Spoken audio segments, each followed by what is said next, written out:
ये देखो 16 वन कहाँ पाए जाएंगे? केरल में, तमिलनाडु और कर्नाटक। यहाँ 3 राज्यों में ये 16 वन है पाए जाते हैं इन प्रायद्वीपीय भारत में। और यहाँ जो वनस्पति जो मिलती है, वनस्पति या पेड़ है जो भी है, वो भारत में अन्यत्र कहीं नहीं मिलते। वो भारत में अन्यत्र और कहीं नहीं मिलते, कहीं नहीं मिलते हैं। ये एक विशेषताएं हैं इन सदाबहार वनों की। ठीक है, ये हो गए उष्णकटिबंधीय सदाबहार वन। अब सदाबहार इसलिए कहते हैं, हमेशा इनमें क्या है, ये हरे रहते हैं। एक देखो इनमें जो लकड़ी है इन वनों की, काले रंग की और कठोर होती है। काले रंग की और कठोर यहाँ लकड़ी होती है। ठीक है, तो इन वनों को आसानी से काटा नहीं जा सकता, क्योंकि ये वन क्या है, आपस में गुथे हुए से होते हैं। जो सूर्य की रोशनी है वो भी धरातल पे नहीं आ पाती है इनमें, क्योंकि घने होते हैं ये। अब इनकी देखो विशेषताएं क्या है। एक तो इन वनों में क्या विभिन्नताएं होती है, विभिन्नता और विविधता। सघन वन होते हैं, ठीक है, तो इनका आर्थिक महत्व नहीं है, आर्थिक महत्व नहीं है इन वनों का। अब आर्थिक महत्व कैसे नहीं है इन वनों का? क्योंकि इन वनों से लकड़ी प्राप्त नहीं कर सकते, क्योंकि एक तो बहुत ही दुर्गम स्थानों पर यह स्थित है, जहां से यातायात का कोई साधन नहीं है। ठीक है, अगर लकड़ी काट भी लें तो लकड़ी क्या है इनकी, कठोर है, आसानी से कटेगी नहीं। और एक ही क्वालिटी के वन नहीं मिलते, एक ही साथ अलग अलग तरह के वन मिलते हैं यहाँ। ठीक है, इसलिए इसका कोई भी आर्थिक महत्व नहीं है। आसान टॉपिक है ये, छोटी क्लासों में ये अपने पढ़ते आ रहे हैं। ठीक है, मुश्किल नहीं है, इसलिए ये आसान टॉपिक ही लिया था मैंने, तो बीच में एक छोटा और आसान टॉपिक करवा देते हैं। अब नेक्स्ट लेते हैं अपने उष्णकटिबंधीय मानसूनी वन।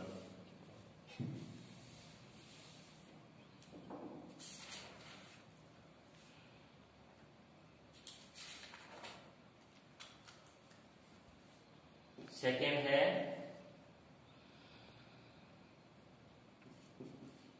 उष्णकटिबंधीय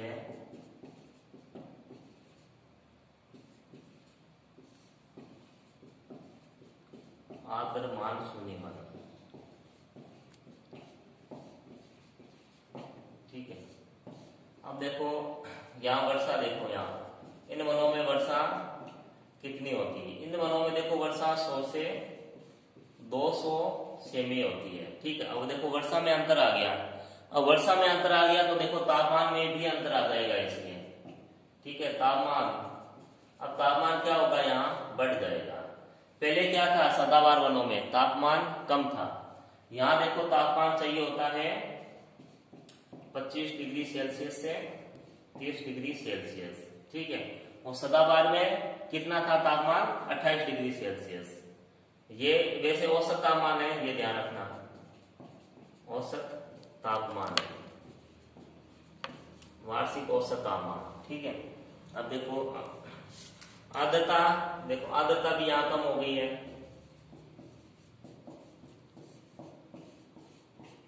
60 से 70% आर्द्रता है यहाँ। ठीक है, वृक्षों की लंबाई वो भी यहां कम हो जाएगी, वृक्षों की लंबाई है यहाँ से 20 से 45 मीटर।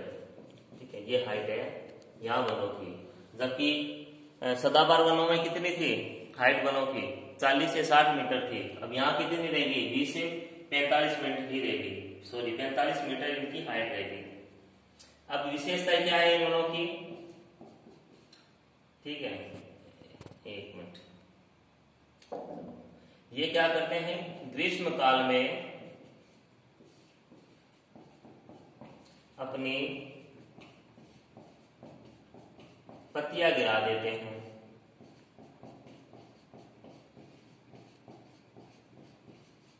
ठीक है, तो पत्तियां गिरा देते हैं ग्रीष्म काल में, तो इसलिए इन्हें पतझड़ वन भी कहते हैं, पतझड़ वन भी कहते हैं। ठीक है, पतझड़ वन भी कहते हैं। अब पत्तियां किस लिए गिराते हैं, ठीक है,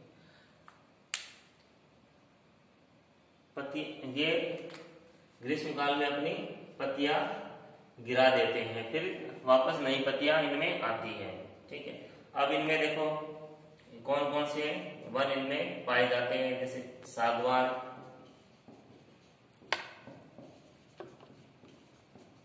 आंवला, रीठा, कुसुम, पलाश, शीशम,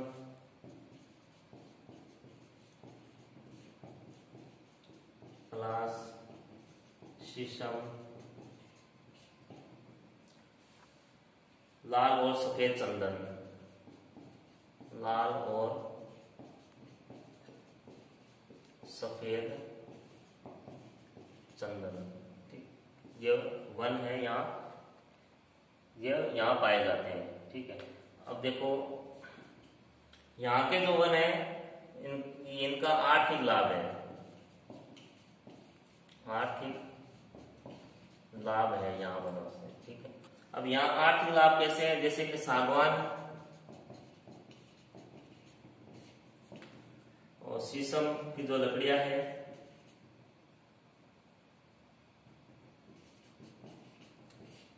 ये काफी महत्वपूर्ण होती है, इनसे फर्नीचर बनाए जाते हैं। तो आर्थिक महत्व ऐसे है इन वनों से कई तरह के, जैसे एक खसखस ये प्राप्त होता है, इससे 1 लाख भी इन वनों से प्राप्त होता है। ठीक है, लाख से चूड़ियां बनती हैं, तो इस तरह से आर्थिक लाभ बहुत है इन वनों से। ठीक है, इसमें आगे देखो, फिर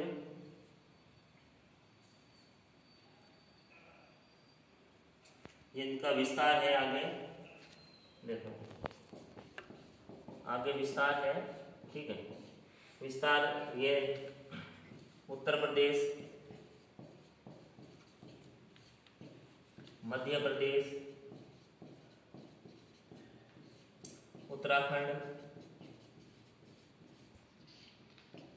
मध्य प्रदेश, उत्तराखंड, छत्तीसगढ़, महाराष्ट्र, तमिलनाडु, कर्नाटक के अधिकांश क्षेत्रों में ये जो वन है ये पाए जाते हैं। ठीक है, अब आज की वीडियो का ये लास्ट वन अपने करते हैं। ठीक है,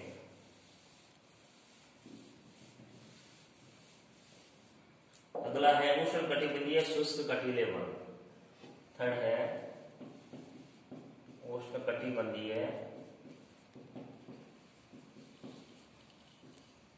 शुष्क कटीले वन। अब यहाँ देखो, यहाँ भी वर्षा और तापमान दोनों में ही अंतर आ जाएगा। ठीक है, यहाँ वर्षा कितनी हो जाएगी, 50 से 100 सेमी हो जाएगी।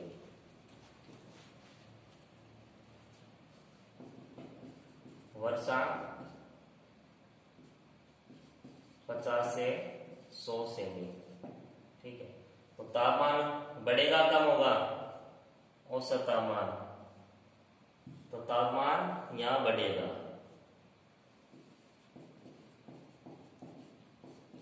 औसत वार्षिक तापमान। ठीक है, तो तापमान कितना हो जाएगा, यहाँ 30 से 35 हो जाएगा, 30 डिग्री सेल्सियस से 35 डिग्री सेल्सियस। ठीक है, ये तापमान हो जाएगा। और आर्द्रता कितनी रहेगी इसमें, 50 से 60% हो जाएगी आर्द्रता, 50 से 60% इसमें। और ऊंचाई में भी बहुत फर्क आ जाएगा, वृक्षों की जो ऊंचाई है, ऊंचाई हो जाएगी 6 से 9 मीटर। काफी फर्क आ गया, पहले 2 वन पड़े थे, है ना, फर्क आता जा रहा है इनमें। एक देखो विशेषता क्या है, इनकी जड़ें जो होती है वो लंबी होती है, जड़ें लंबी। ठीक है, अब लंबी क्यों होती है जड़ें? क्योंकि ये जो क्षेत्र है यहाँ पानी कम मिलता है, बरसात कम होती है, तो इनकी जड़ें क्या करती है, पानी की तलाश में अधिक गहराई तक चली जाती है। ठीक है, तो इसलिए यहाँ की जो जड़ें होती है वो लंबी होती है। तो पत्तियां कैसी होगी? पत्तियां भी यहाँ तो मोटी मोटी पत्तियां होगी। ठीक है, यहाँ कांटों के रूप में होगी, कांटों के रूप में। क्यों होगी? क्योंकि वाष्पीकरण कम हो, वाष्पीकरण के कारण। ठीक है, क्यों पानी पहले से कम होता है यहाँ, ताकि वाष्पीकरण कम से कम हो इस क्षेत्र में, इसलिए। पेड़ क्या होते हैं? कांटे के रूप, कांटेदार होते हैं, तो पशु इनको खा नहीं पाते।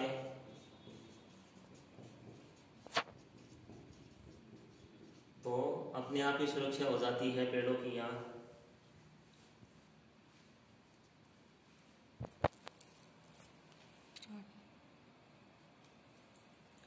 इनमें देखो कौन से वृक्ष पाए जाते हैं। देखो इनमें है, सबसे पहले अपने खेजड़ी लेते हैं, इसमें खेजड़ी, फिर इसमें आंवला, बबूल, केर,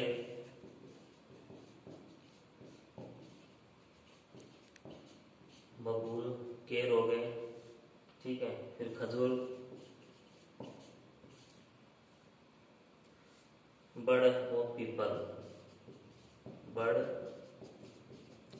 पीपल, ये वृक्ष पाए जाते हैं यहाँ। ठीक है, उसके अलावा देखो यहाँ वनों से और क्या चीजें मिलती है? कत्था मिलता है। ठीक है, कत्था पान में लगाते हैं। ठीक है, कत्था हो गया, गोंद, ठीक है, केर, सांगरी, ये यहाँ से मिलते हैं। और कई देसी दवाइयों के लिए यहाँ पौधे मिलते हैं, के लिए यहाँ पौधे हो गए, ये चीजें यहाँ से मिलती है। और यहाँ की जो देखो लकड़ी है वो ईंधन के लिए काम आती है, ईंधन के लिए यहाँ की लकड़ी है। ठीक है, तो ये भारत के वन संसाधन किए थे अपने, ये आपको 3 करवा दिए हैं। बाकी जो 3 हैं वो अपने नेक्स्ट वीडियो में लेंगे।